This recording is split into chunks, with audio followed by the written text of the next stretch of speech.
Om Shanti. Welcome to Vyakti Parivar. Today is day 10. Murli, Source of Truth. Remember relationship obstacle. Now we will listen to Mohini Didi. Om Shanti.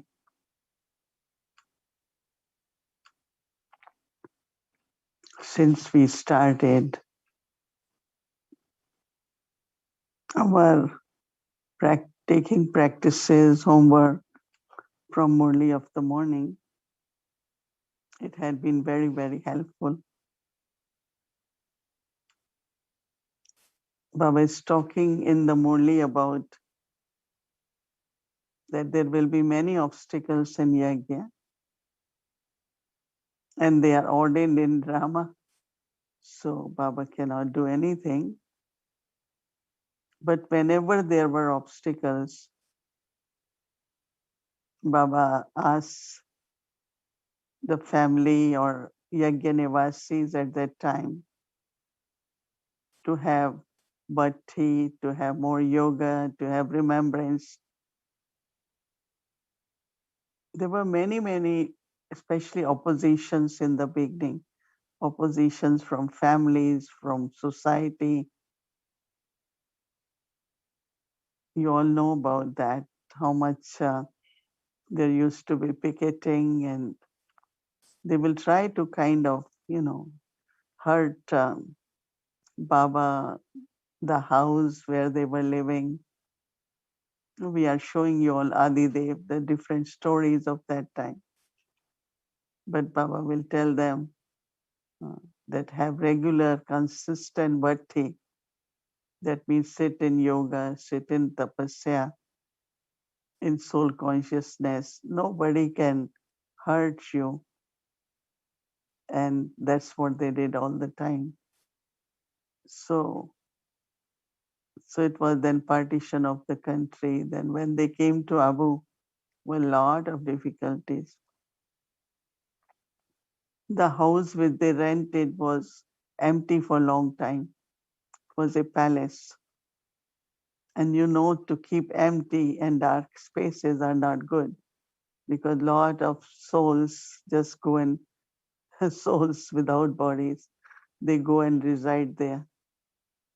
So they used to bother sisters very much. And Baba will tell them, just be brave, come and somewhere sit around my room. And anyway, then they had beggary part, where they didn't have any money to eat food.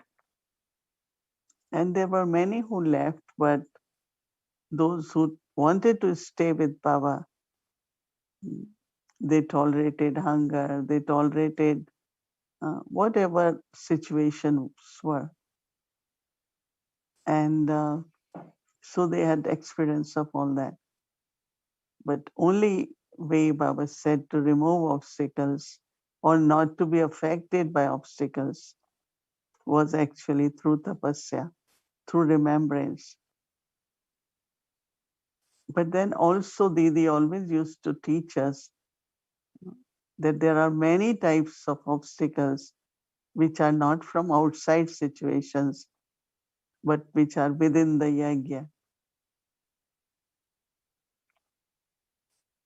For my own personal journey, when Baba talks of you are becoming karmatir, there will be storms of Maya. So only when there is situations will always be there. But how do I stay in my state and respond to situation? If my response to situation is that I remain stable, I remain strong, I remain fearless, but not allow that situation to come in my mind and create wasteful thoughts. As soon as there are wasteful thoughts, my connection with Baba is broken. So I won't get power, I won't get current. So this kind of internal obstacle on my journey, I have to be very, very careful not to allow this connection with Baba to be broken, because then from where I will get my joy and power and strength. But then also, uh, I like very much the which I shared yesterday also. The blessing was all have good intentions, all have good feelings, good intentions, and good feelings. But everyone will have different nature. But if I know that intentions are good, feelings I have to maintain good feelings, then I won't see the differences of nature. And that will make the stage perfect. And in stage of perfection, you won't see any differences. So when there is any conflict between souls, it creates atmosphere very heavy. And that's the obstacle in Yagya. Baba never used to see us in any different moods, always in good mood. This fluctuation of mood is a very, very big obstacle in Yagya. So these internal obstacles of our fluctuating stage and the conflicts in relationships, these obstacles are which also have to be removed by us. Means socially some obstacles come, but at least internal obstacles through relationship with Baba, through remembrance, we should remove. But also remind yourself, I am the one who is support of Yajna. We do so much through actions, we do so much through words. But if my mind still is heavy, has wasteful thoughts, the energy which I am spreading in Yajna, Yajna could be a small center, big center, Madhuban. So that heaviness, I know that how little while ago we were celebrating tribute to both Dadis, Dadi Janki and Dadi Gulzar, in which everyone was sharing that how at difficult times Dadi Janki will make it like if we are stuck in traffic, she will never, it's okay, we can still talk. We do meetings, let's do spiritual chit chat. And through silence, they were able to get everything accomplished for us. So remaining light and remaining happy is a big support to Yajna. Because we are already renunciate. So if I am not happy, then people look at me, oh, she must be suffering. Maybe they didn't give her food. Maybe they gave her a lot of work to do. So we do not create a good image of Baba's family. But remaining happy, cheerful, looking very full is glorifying Baba.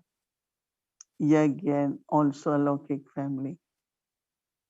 So be very, very attentive that I do not fluctuate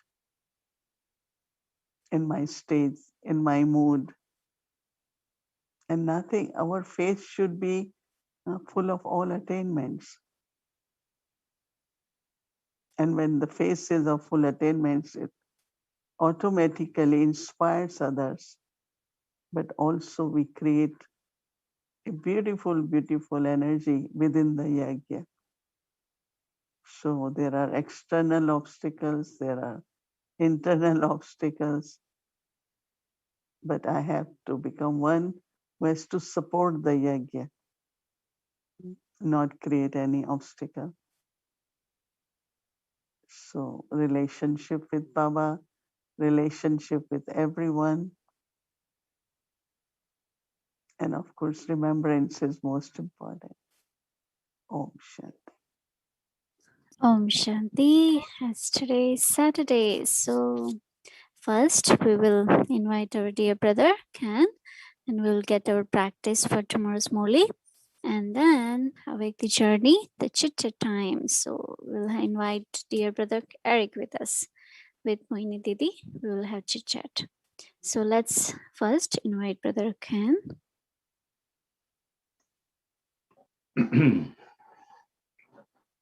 Shanti, we're still hearing Daddy G's lovely hello, welcome feeling that she gave when she came on the screen just a little while ago.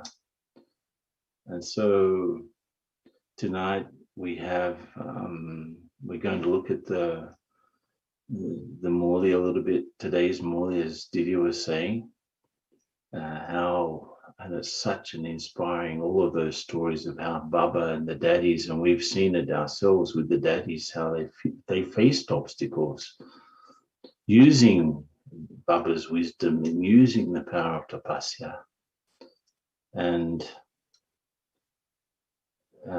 there are obstacles, yes, from outside, like the elements, floods and things like that, earthquakes we've had in our region. We have where especially Latin America part, it's and also western coast of the US and Canada, it's very prone to earthquakes. So obstacles will come through the elements, through nature. And of course, there are what she was saying, the obstacles that we create between ourselves, and which affect service, and of course affects the image that we want to create in other people's minds. But also there are the obstacles at a more subtle level, even the ones between me and Baba, what's blocking me. There's some blockage, there's an obstacle that blocks me, that my remembrance is not so easy and so consistent. So it was very amazing to go into all of these things today. And as we've been discovering, the Murli is the support, the main support of our lives. We have the input of Gyan through the Murli, the experience of yoga, and then we have the output in dharana and in service. Baba's like the sun, but as a source, but he's also the essence of all relationships. And this may have created some, and it did, because I was with the class this morning from the western part of Latin America. Sorry, the eastern part, Brazil and Paraguay and so on. And one of the people asked about, do we have to renounce our logics like that? They're all impure and dirty. The thing is, I have to, first of all, understand what Baba is giving me. I have to, and how to learn the things that he's giving me. I have to care enough to become pure and perfect. In this, I remember Daddy Gulzar in a chit chat, she once said that if I don't understand how impure I have become compared to my beginning, I won't make the effort to become pure. So I have to make this effort personal. And I have to recognize that I need Baba, that I'm not self-sufficient without Baba. I need his help. I need his guidance. I need his power. And so I have to make it very specific for myself. And then we will get it right. This is the one thing that we need to get right. So today was really lovely in terms of churning and understanding the depth of what Baba wants from us, this sort of single-minded connection that I have Baba as my source and no one else. And this is the real meaning of having a relationship with one. So Amrit started like that, to break the yoga with the impure world and connect it with me alone, and then connect it with the new world, because that's where I'm going. So He doesn't want us to destroy our relationship with others. But you see, my body consciousness connected with the body consciousness of someone else, that will just keep me back in the old world. So what we have to do, without breaking the relationships, like breaking the connection with people, we have to break the body conscious connection. This is a very deep and subtle thing. So these three things, remembering, relationship, and obstacle. And at the time of the Murli, the question was, what relationship do I need to have with the Father to overcome the obstacles? And there are obstacles, as Didi was saying, for service, for the yajna, but there are also obstacles that Maya brings up between me and Baba, and Baba did mention that today. So when he says, forge a relationship with me, well, what sort of a relationship is to be forged? And in fact, what I have to learn to do is to put Baba in between me and everyone else. So this is a very deep and subtle and constant practice. Sometimes we just act in the old way. But if I put Baba there, then the way I will act will be through his words and through his eyes and through his feelings. And another point that I really think is important from the Murli today related to this, there's so little time left. And I have to pay attention to having all relationship with Baba, no matter what happens. And Baba did say that there's no salvation through any other study. Even if it's a pinch of salt in a sack of flour, as Baba was saying, there's no salvation through any other type of gyan, any other type of knowledge. So whatever I do, I need to do this. And at traffic control, I was remembering, we put this idea to remember the Trimurti Father, because Baba said that was the main picture. And the inheritance, and feel the power that this gives you. That was the idea. So I was thinking that Baba is the father, teacher, and Satguru. They are all Trimurti in a way. So Baba's the father's creator, sustainer, and destroyer, as the teacher also, and as the Satguru also. So what do I feel from each of these things? And I was trying to make sure that at each time of traffic control, I was trying to pick up on one or the other of those things. And later on, when we do the chart, how do we convert? How much did I convert all of this incredible knowledge, this gyan, into yoga and service? So how have I progressed? If I'm receiving all of this, I need to pass it on also, otherwise it'll become like a stagnant pond. So this is what we have to check later on this evening. And tomorrow, if you can put up the word cloud, look at the big word there, deal. It just stands out, doesn't it? What is the deal that I'm going to make with the Father to generate my spiritual wealth? This is the whole thing of the Murli in those three words. What is the contract that I need to make with the Father to increase my spiritual wealth? And what are the terms of the contract? What's his part? What's my part?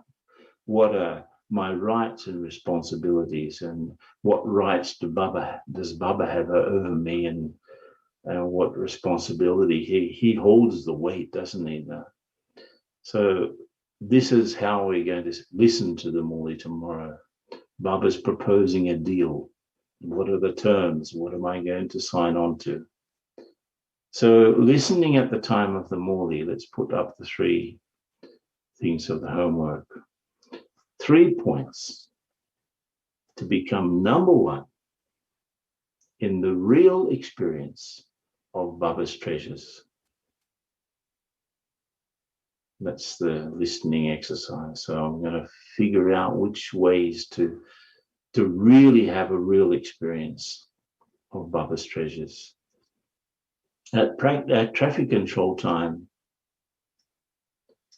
Baba talks about check and change. So each traffic control, because we're in the business and in this deal of creating spiritual wealth. So at every traffic control, check my stage over the previous hour and make the changes necessary. So if something went wrong, if my thoughts were off, if my speaking was off, check and change at every single traffic control. And we'll have a sense of increasing spiritual wealth as the day goes on. And tomorrow night, when we sit down to write down our chart, so how we count our wealth, how successful was I in increasing my spiritual wealth over the day? So a very lovely Murli is up for tomorrow. As with all Murlis, we just have to practice one Murli completely, and I think we become karmatit. So this may be the one, huh? And tomorrow at Amrit Vela, my future is guaranteed by the deal that I've made with the Father. My future is guaranteed by the deal that I've made with the Father. So experience that in Amrit Vela as you get ready for the listening the Murli. How is it already your deal with Baba? So they were some of the things that we're going to be looking at tomorrow. So continue taking the Murli as a source of truth for our advancement as souls, no matter what happens in the yagya or outside of the yagya. Baba's giving us all that we need to face anything that comes. Om Shanti.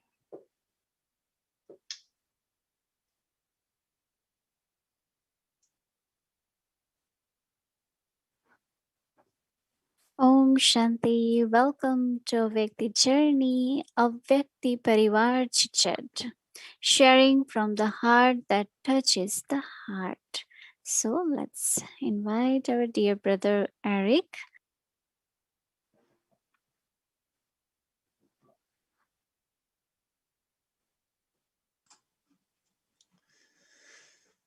Om Shanti, dear Mohini Didi, and greetings of love to each and every one.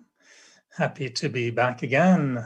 Always lovely to be chit-chat. And I was wondering, Mohini Didi, if tonight we can have chit-chat about the quality of the churning and some ideas connected to churning. I don't know if that's okay. It may not be the topic of obstacles, but I don't have any obstacles, so I don't know what question to ask about it. So I thought, okay, let's talk about something, something different. But there were, I think, other souls who had questions about churning and quality of churning. Is that okay if we go into that topic? Yeah, because tomorrow's Murli, when they read, Baba is talking about that all the wealth increases and the one main thing is churning. So it's appropriate. That's appropriate. You're wonderful. I've always been amused, with one idea that, and I know we've heard it many times when Baba tells us we are, the cows who are, eating the grass and churning the grass, turning it into milk. I've always been amazed how grass can just become milk. It's always a miracle to me. But it seems strange that we're all cows grazing. But when comes the time to look at what type of milk comes out, it seems there's a great variety of milk. And some cows produce very high quality milk, very organic, pure. And some produce strange milk, 2% milk, milk without milk. Some milk are a bit pink. Some milk still has some grass in it, and it doesn't feel like you want to drink it. And when I used to go to India the first time, I was shocked to see the cows churning or eating the cardboard. And I thought, it's so dry. Maybe when you milk the cow, it will become milk powder. I don't know if there's no, it's just milk powder coming out. So I look at the Brahmins, and you mentioned one day that when you hear some churnings, you really wonder, what churning is that, or where the churning comes from. And at the same time, I really, really feel that you want us, or Baba, and then you mentioned one day that we want to hold to the original truth. So I have many questions, but you can imagine one of them being, how do we make sure that if we eat Baba's grass, the milk we produce is also Baba's milk, aligned with the truth that Baba has given us? So how do we make sure our milk is the right milk that we want to serve for others? I know, I'm sorry about vegan who might feel the milk issue a bit touchy tonight, but it's pure milk from Golden Age. I remember when I came to Baba, there are many experiences, but in the afternoon, first time when I went, and Baba will say that where the Nirvar Bhai's room is, that was a rock. And Baba will say, just go and sit on that rock and think that I am a mortal soul. Baba just gave one thought.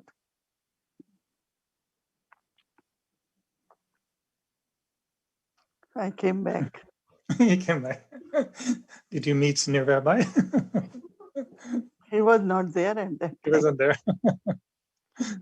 Nirvar Bhai came to stay in Abu quite later. Hmm. At that time, he was in Bombay. So I will go and sit there for 1 hour. And that is where I think the practice of something, that is where real churning happens.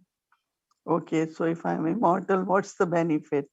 There won't be any fear. I will never be destroyed. There is a saying in Gita, water cannot drown the soul, sword cannot cut the soul. So it's very beautiful. Thoughts will start coming. So when you really want to be what you believe in, that will require a lot of churning. And when you churn, then you are also start experiencing that state. And it's not only at that time, but then later on, whenever there are situations which are little of fearsome, little bit of, challenging, you just say, oh, I'm an immortal soul. Nothing can hurt me. Nothing can destroy me. Then you experience something and then you want to churn further. So churning is really something as a practice to become that. And then while becoming, you need further practice. Then you again go back and then you start churning. Like I am a soul, a point of light. Now, why it is necessary to think that but when I sit and really I say I'm a point of light, I start seeing all energies are being withdrawn. And I just feel that how the soul is completely focused, it's a lot of concentration and everything is kind of, I'm getting detached. So then I say, wow, this is good. Then I want to churn it further. So thinking about a point, want to practice, want to experience, and then you want to reflect more and more. And because it's just from the Murli, it is the truth. And it's not I am trying, even like I, have read Gita and little bit more about soul from different, but I knew that it is only definitions. But if I have to be that, if I have to experience it, I think that churning will be really good quality churning. That's what my experience is.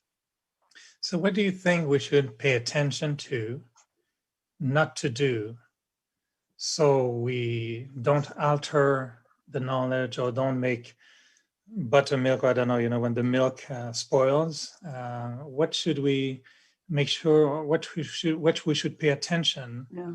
not to alter the churning so it becomes a little bit strange churning. See, one is sometimes like you want to know what other religions say about the soul, or what other scholars say. One is information, right? But other is allowing all that to go into your intellect. Like because I used to go take Baba's message or bring Baba's message. So Baba said, child, your intellect should not be influenced by anything. Then you will truly get what Baba is saying. So I always paid attention. Even I was like student of different subjects, history, then I did political science, I did journalism, little bit of that stayed with me. But I don't allow when it comes to reasoning. Now I have to use reasoning. I will always use what Baba's knowledge says. Then what this is saying, other one is saying, this book is saying, so I like to listen different perspectives, but I don't want to take them. I just keep that perspective I get from the Murli. So this way I think the strength and that purity of the knowledge stays in the intellect. So you'd say That not means to you not to live in, mix the knowledge. yeah, we live in the world, so many information comes. And I am very careful even these days listening to the news, and I try to really minimum, because I find that energies are there. So if I keep to my focus on the knowledge, if I keep to purity of intellect and not allow other influences of the knowledge on my intellect, I think then churning can be very, very pure and powerful. What part would play something like what I would call insight Mm. and touchings in the process? Do you look for these? Do you open your mind to get some touchings and insights? Is there a difference between the two? Yeah, both are different. Insights are more that you are going into, like how to explain it, that suddenly, like, you will find that the clarity or depth or even the purity of that aspect or the concept comes very, very clearly in the mind. So when they come, I feel overjoyed. I say, oh, no, it's different now, the way I understand. I think touchings are more like, opening yourself to receiving from Baba the signals, we call it these days more, that subtle signals come, and then you catch those signals and you want to use those signals in life. Mostly early mornings, because it's silence and energy is pure and everyone is quiet. So, some mornings you wake up and I find like Baba is really showing me certain things and telling me certain things. So I get up and I start writing these signals, So, but also why people say touching, because, when in the beginning there was a tradition that before going to service, you go in Baba's room. Then you do service, you come back, you go in Baba's room. These days we don't do that. And there are many, even I explain, like if you have forgotten something to take when you are going on service, you will remember immediately, oh, I should have done this, I should take this, I should take it. It's in remembrance of Baba, the energy of the soul is such that you won't make any mistake, you won't miss anything. That is why there was a time even to give talk. We will prepare then for just keep that in the back of mind. Remember Baba, and then go on the stage and talk. So it's not only words, but there is a lot of inner, trust and the power into whatever is being spoken. So it's little difference between touching Mhm. and insight. I don't know how you would describe the way that the Prakashmani speaks the knowledge. We heard her in a clip earlier, and I was listening to her, and I felt like it's almost as if it's not churning. It's just she's speaking knowledge from such a powerful, elevated dharana that it sounds, but she said so many beautiful things about happiness. And it touches us so much because it's so attractive, I find. And it's almost as if it's not from churning, but it's from, I don't know, she became one with the knowledge. It almost seems like she doesn't even have to churn anymore. She's Hmm. speaking truth as it is, isn't it? Yeah, embodiment. No, that's what is called dharana. So So when many ask the question sometimes, and some have asked the question, how come some have such a powerful, beautiful churning, but their life, it's like the cow is producing very good milk, but the cow herself is a little bit funny and she's it is, behaving in a strange way. they both had different personalities. Like Dadi Prakashmani in the evening will be sitting with us and enjoying her soup and snacks, and Dadi Janki comes and she starts, let's share, let's share. Dadi Prakashmani said, oh, I don't need all that, because she was so much enjoying and joyful and experiencing the power of the knowledge because of being embodiment, that she didn't really like lot of classes or lot of sitting and having a chat. Like Dadi Janki really, you know, always let's see, let's sit, let's go into depth of this.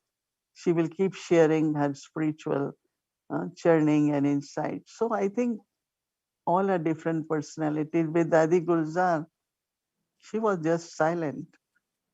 So she was internally understanding, becoming the embodiment, and also becoming using the power of silence. So all three really are very different examples for us.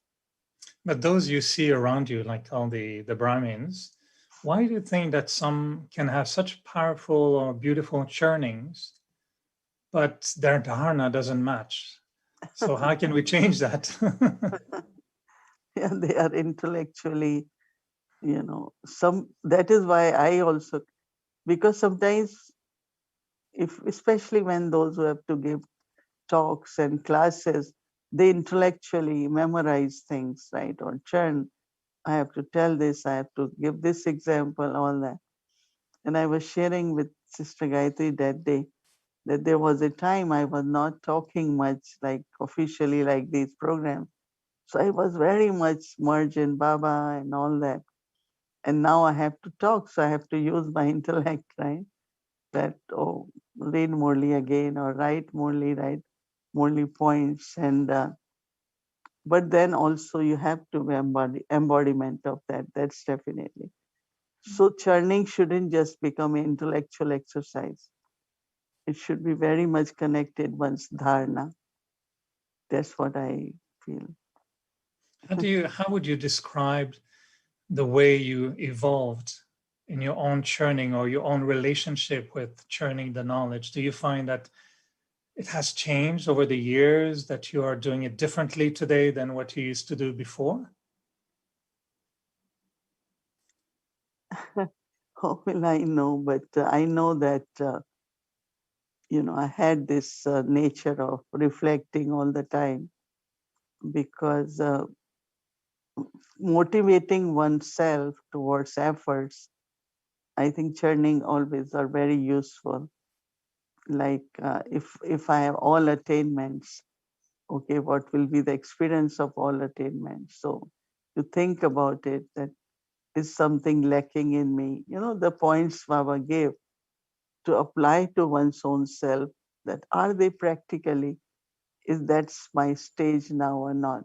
So I think it keeps shifting, from there. But now is more into am I changing all into powers, attainments, or very, very, like Baba said, within 1 second, be in silence or a particular stage. So I had been working on that and playing around. Very, very nice whole day.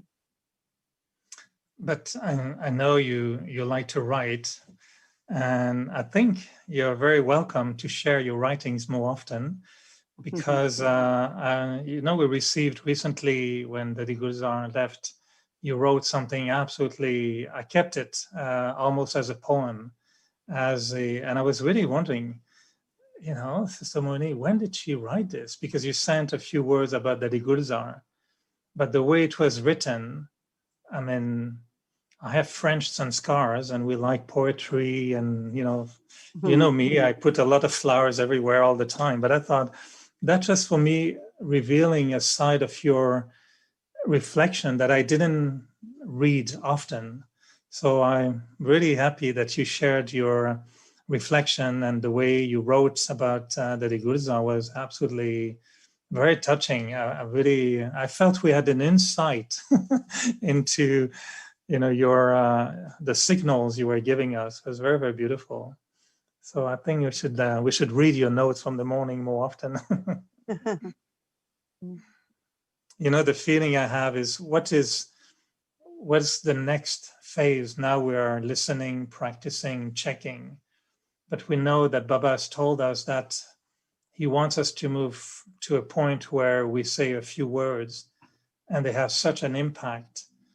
And we've been talking a lot, and we know we have to talk less. So is the quality of the churning has to change, or is it just a question of dharana? No, but also from dharana going towards embodiment. So we were thinking to look at Dadi Gulzar and how her qualities, how she communicated, and what was her quality of efforts, more of silence. So we are thinking to take a month to also, in honor of Dadi Gulzar, uh, image of silence or embodiment. We call it Swarup, English is embodiment. So we are thinking that we will kind of make intellect calm down and come into more embodiment part too. That's what we are planning to do for a month. After Lovely. Will I still be able to ask questions even if my intellect is completely calm? You will, and we give you enough time so you can ask. No, today is perfect. So thank you so much, Mohini Didi. Really enjoyed, and I think everyone will enjoy churning about churning and see if we can produce spiritual paneer right away. So thank you very much, and good night. Thank you. Good night. Om Shanti. Om Shanti. Om Shanti. Thank you very much, dear Didi and our dear brother Eric. It was very nice chit chat. Okay, so with Baba's remembrance, we'll share drishti, take drishti. Om Shanti.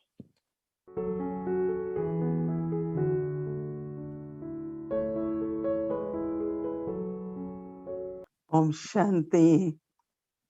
Khush raho. Dadi ji also said, there is no medicine or diet like happiness. So always be happy. Om Shanti and good night, everyone.